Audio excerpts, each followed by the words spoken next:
Good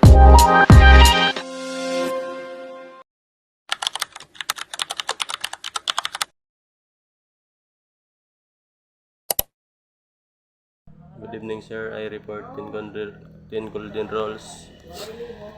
Number 1, be consistent. Be consistent, dapat magpakita ka ng patas na pagtagad. Huwag way mo palabihon. Example, ano yung instructor galaong na bawal malit. Tapos, ang tanan malit, mo silutan. Dapat yun mo silutan, tanan malit, para wala mo pabor-paboran. Number 2, communicate clearly. Example, dapat klaro ani mo communicate, o dapat detalyado ani mo mga instruksyon. Number 3, set team goals. Dapat magbutang ka ng direksyon sa iyo goals, ug magkinabangay para buon niyo desisyon, para malamposan niyo plano na proyekto. Number 4, public recognize hard work. Dapat i-motivate mo nimo team pinaagi sa pagila o pagbaw sa panagsahonda na paningkamot at tubangan sa mga kaibanan sa trabaho. Number 5, lead by example. Kung ikaw isa ka leader, dapat ikaw mismo pasunod sa imong team ng madayon na pamatasan o imo katugi para himong kanila na model as a leader. Number 6, customize your approach.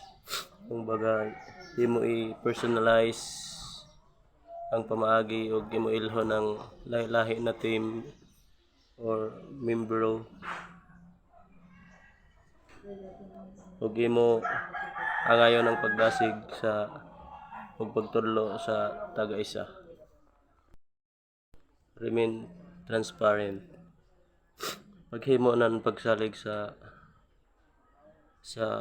pagkatarong, o likayan nimo ang pagtago ng mga impormasyon. Number 8, discourage participation.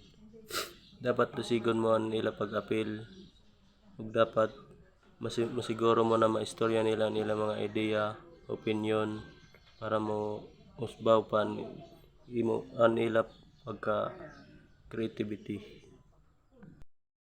Number 9, help people enjoy works. Tabangan ang mga trabahante na malipay sa ila trabaho. Example, magbutang ng coffee break sa isa ka semana ka isa, or mag-organize o team building activities.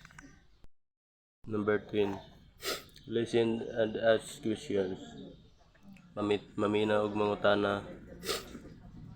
Dapat active ka maminaw sa imo team ug mangutana para mailhan ang mga problema o